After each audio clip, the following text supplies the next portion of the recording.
Well, hey everybody, it's Friday all day, as my Nana would say. And look what I have on my lip. Everybody's been saying, you have herpes all this time, and I never had a cold sore in my life. And now I have a cold sore. And it makes me think that perhaps this weird pimple that had a tiny little head was a cold sore too. And so I talked to my doctor today, and I did a video telehealth. And they said that it's not a cold sore, it's some reaction to the sun. Now, I did sit in the sun yesterday, but I had sunscreen on. So I don't know. I will let you know tomorrow if I do, in fact, have herpes, as some of the taunting from the MAGA people in the last couple of weeks. Hasn't it been fun, ladies and gentlemen, to be standing in direct opposition to everything he is and represents? And always have been. And always will be. Rosie O'Donnell has finally lost it. As you just saw there, the former actress and daytime TV host has taken her TDS to new STD lows. As many of you know, Rosie has been taking to TikTok of late, and ever since November 5th, her video messages have become increasingly unhinged, with the latest now basically blaming Trump and the MAGA movement for her herpes. And unfortunately for Rosie, what happened over the weekend in Louisiana is only going to make her spiral even deeper into despair. Hey gang, it's me, Dr. Steve, your patron professor, here to celebrate the dawn of a new golden era that you made possible back on November 5th, sending woke liberals like Rosie O'Donnell into triggered hysterics. So if you want to stay informed on all the latest happenings in the rise of a new conservative age, make sure to smack that bell and subscribe button. Before we dive into Rosie's deepening despair, if these last 4 years taught us anything, we always have to be ready for threats to our freedoms. And what makes it even worse is that those who threaten our freedoms are the very ones who've sworn to defend those freedoms. They think they can violate your right to protect your own family. They think they can force their delusions on your children, your grandchildren. They think they can control the media and hide the truth from you. But here's the key. They cannot take away from you what they've never given you. Self-reliance means peace of mind. That backstock of filtered water, yours. A fully charged solar generator, ready. The emergency food on your shelf, safe, especially if that food is from My Patriot Supply. Having served millions of American families, My Patriot Supply is well equipped to help yours. Go to preparewithturley.com right now and stock up on their best-selling 3-month emergency food kit. It delivers over 2,000 calories every day, sealed inside ultra-durable 4-layer packaging. It lasts up to 25 years. Oh, and did I mention it's delicious? Go to preparewithturley.com and get your kit before it's too late. It ships fast and free. preparewithturley.com.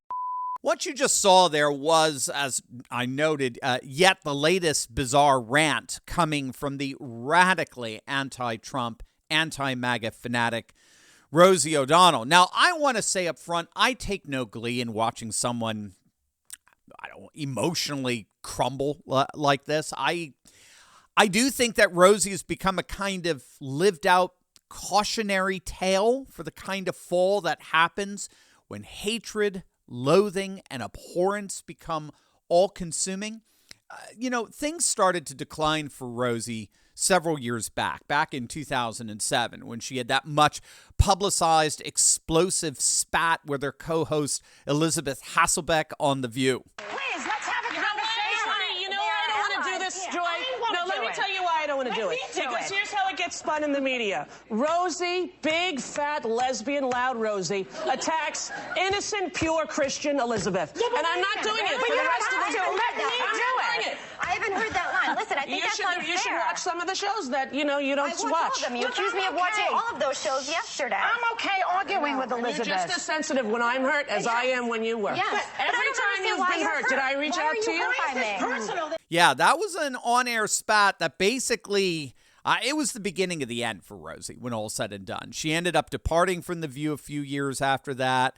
She struggled to maintain the same level of mainstream popularity, with her subsequent television ventures receiving less attention. Her far left and increasingly extremist political rants ended up offending and marginalizing whatever was left of her fan base.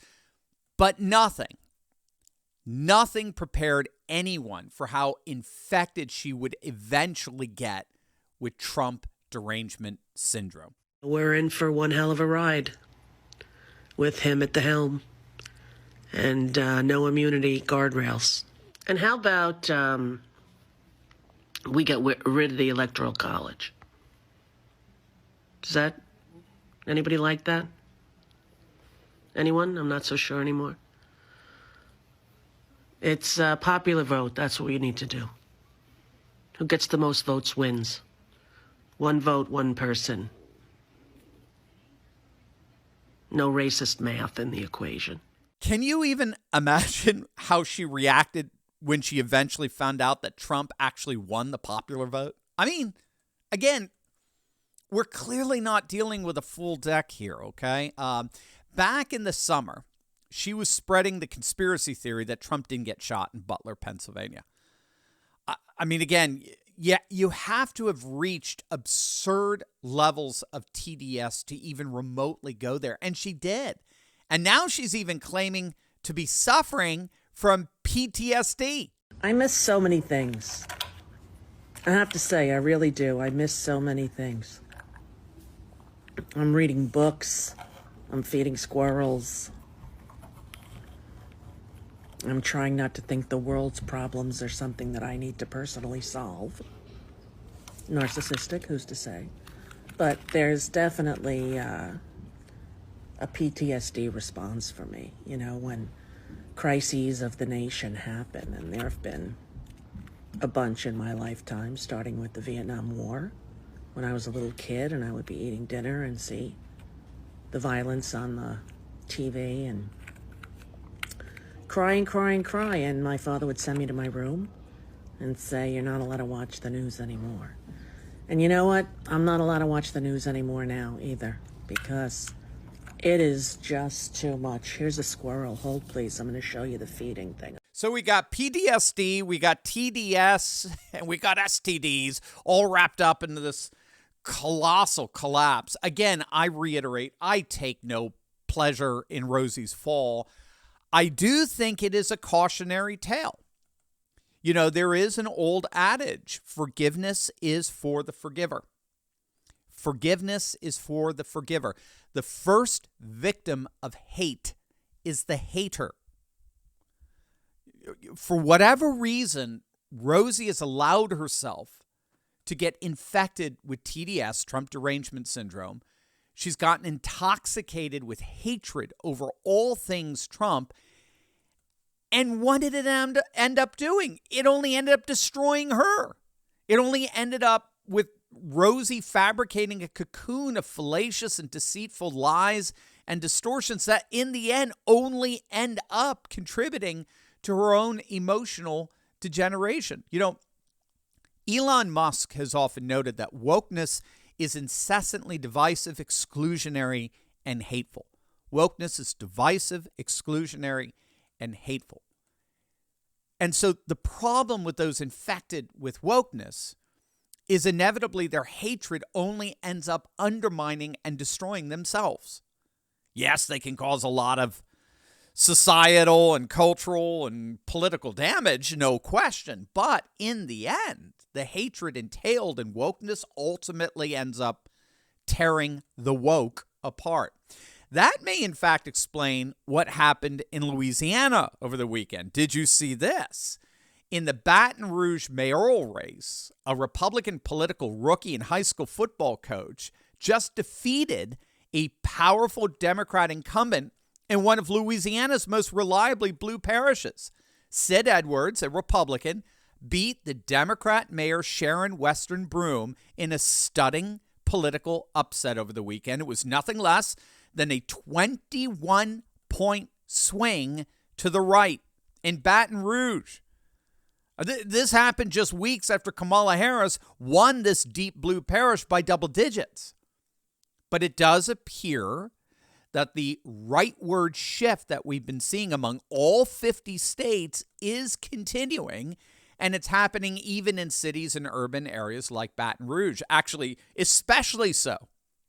What's so interesting is that we've been seeing this rightward shift among urban populations now for about the last 4 years, as particularly non-white working class voters are increasingly rejecting wokeness and particularly left-wing identity politics, favoring instead a law and order approach to governance in the city, along with fiscal conservatism. So what this means is that this shift to the right that we saw in Trump's landslide win a few weeks back frankly shows no signs of stopping, which also means that now might be a good time for easily triggered liberals to stop watching the news.